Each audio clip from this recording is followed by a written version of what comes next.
The air over Ahmedabad was clear and calm on June 12, 2025. A massive jetliner filled with dreams and destinations pointed its nose toward the heavens. It was bound for London's Gatwick Airport, carrying 242 souls on a journey across continents. For most, this flight was just another step in a longer story, a vacation, a business trip, a return home. But just moments after its wheels left the tarmac, the ordinary day shattered into a million pieces. The promise of a smooth ascent was violently broken. The sky, which had been a symbol of limitless possibility, suddenly became a canvas of unimaginable terror and destruction for everyone on board. 30 seconds. That's all it took for the world to turn upside down. A deafening noise ripped through the cabin, a sound no passenger ever wants to hear. It was not the gentle hum of the engines or the familiar click of the landing gear retracting. This was a brutal mechanical scream that signaled catastrophic failure. The aircraft, which had been climbing with such power and grace, began to shudder violently. It lost its fight against gravity, plummeting back toward the earth it had just departed. On the ground, people looked up, their routine mourning interrupted by the horrifying sight of a plane in distress, a scene that would be seared into their memories forever. The descent was terrifyingly fast. Inside the cabin, chaos erupted. The aircraft tilted at an impossible angle, sending unsecured objects and people flying. The noise was overwhelming, a symphony of screeching metal, engine failure, and human fear. The plane was no longer a vessel of transport. It had become an uncontrollable projectile aimed at the heart of the city below. The impact was inevitable and devastating. It tore through a residential building, a home for medical students, before the main fuselage slammed into the ground, erupting in a massive fireball that consumed almost everything in its path. In the immediate aftermath, a thick black plume of smoke choked the sky, a grim tombstone marking the site of the tragedy. First responders rushed toward the inferno, their hearts heavy with the dread of what they would find. The scene was one of complete and utter devastation. The wreckage was a mangled mess of metal, scattered over a wide area, interspersed with the tragic remnants of the lives it had carried. From this scene of absolute horror, hope seemed impossible. It was a landscape where survival felt like a statistical impossibility, a place where miracles simply do not happen. Yet against all odds, one did. Amidst the smoke and flames, something moved. A figure emerged from the twisted skeleton of the aircraft, stumbling but upright. He was a British national of Indian origin, a man who had just experienced the unthinkable and somehow lived to tell the tale. Video footage that surfaced later captured the surreal moment, a lone individual walking away from a disaster that had claimed everyone else around him. He was visibly injured, his clothes torn and singed, but he was alive. He was the sole survivor of a crash that had 241 other passengers and crew on board. His survival was a stark, unbelievable contrast to the immense loss surrounding him. His name became a beacon of astonishment in a story dominated by grief. He had been seated in 11A, a window seat positioned just in front of the aircraft's massive left wing and near an emergency exit. This location is not what aviation experts would typically consider a safe spot. In fact, survivability in a crash is a complex lottery, with no guaranteed safe zones. Yet for reasons that investigators will study for years, this specific seat, in this specific crash, became his lifeboat. It placed him in the one tiny pocket of the aircraft that somehow withstood the pulverizing force of the impact and the subsequent fire. From his hospital bed, with his voice still shaken, the survivor shared his fragmented memories of the ordeal. His account was chillingly simple and spoke to the sheer speed of the disaster. 30 seconds after takeoff, there was a loud noise. And then, the crash. He recounted to the medical staff and officials who gathered to hear his incredible story. It all happened so quickly.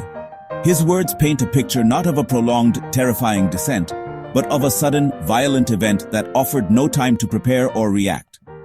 One moment, he was settling in for a long flight. The next, he was in the middle of a fiery catastrophe. His condition was later described by doctors as stable and not critical, a medical miracle in itself.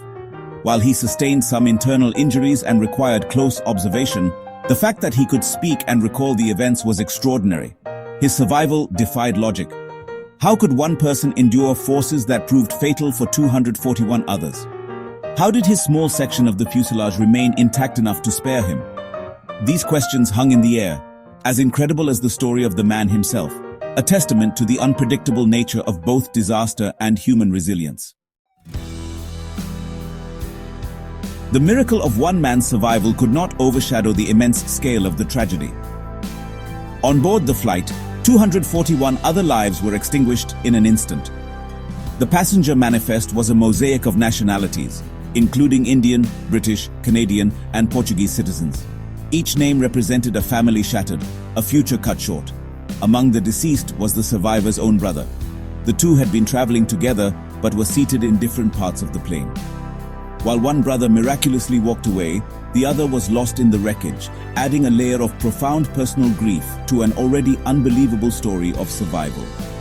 His family, based in the United Kingdom, experienced a devastating emotional whiplash.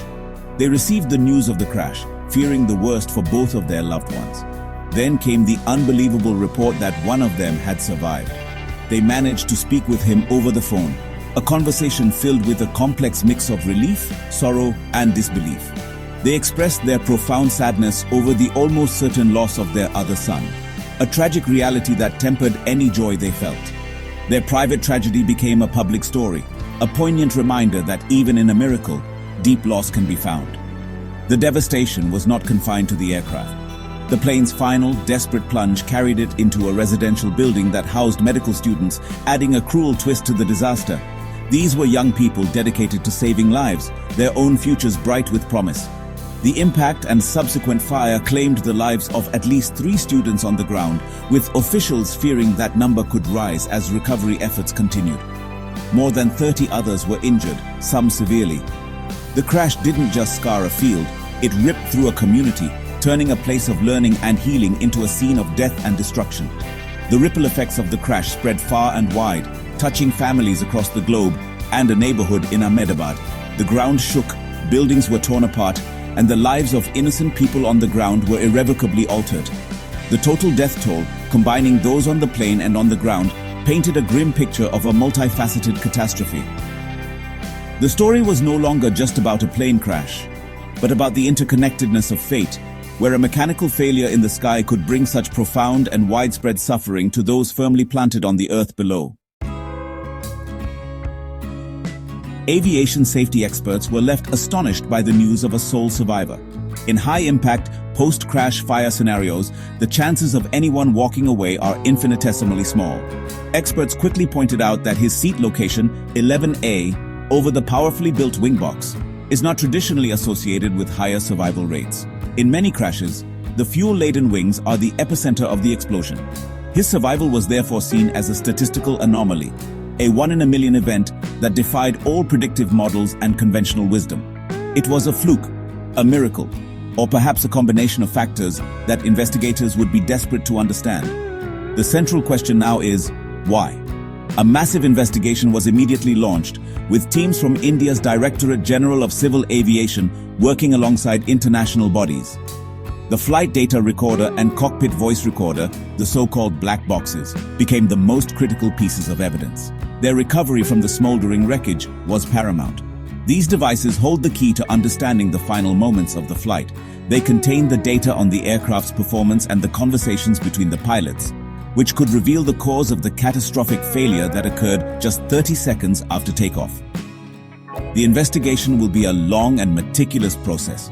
Every piece of twisted metal will be examined, every maintenance record scrutinized, and every second of data analyzed. Was it a mechanical issue, such as an uncontained engine failure? Was it a structural problem with the aircraft itself? Or was it something else entirely? The answers are crucial, not just for providing closure to the grieving families, but for preventing such a tragedy from ever happening again. The aviation industry is built on learning from its failures, and this crash will undoubtedly lead to new safety recommendations and protocols. For now, the story remains one of stark contrasts, overwhelming loss and one incredible escape. The lone survivor stands as a living symbol of the unpredictable nature of disaster. His walk from the wreckage is an image of impossible hope against a backdrop of total despair. As the investigation slowly pieces together the puzzle of what went wrong in the skies over Ahmedabad, the world is left to contemplate the extraordinary fortune of the man in seat 11A. He is the man who fell from the sky and lived, his survival a profound mystery at the heart of an immense tragedy.